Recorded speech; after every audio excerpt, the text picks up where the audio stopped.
Anh hỏi lại lần cuối nhá, tối nay có gì không? Không, đang đến kỳ dâu, thi đấu gì? Dâu mẹ gì mà lắm thế. Người thì cứ trắng bệch ra, máu ở đâu mà chảy nhiều thế?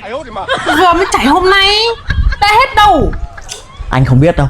Em làm cách nào thì làm. Tối nay á, anh mà không được gì á thì không xong với anh đâu. Mà anh nói cho em biết nhá, nam nhi đại trượng phu á, kiếm mà không nhuộm màu á thì không gọi là quân tử đâu. Quân tử cái quần què cái gì? Kiếm người ta dài 30cm, kiếm mình có 3cm, thế mà gọi là kiếm. Thì kiếm 3cm nhưng mà nó sắc, nó bén, nó làm tốt nhiệm vụ của nó là được. Chịu, mệt lắm.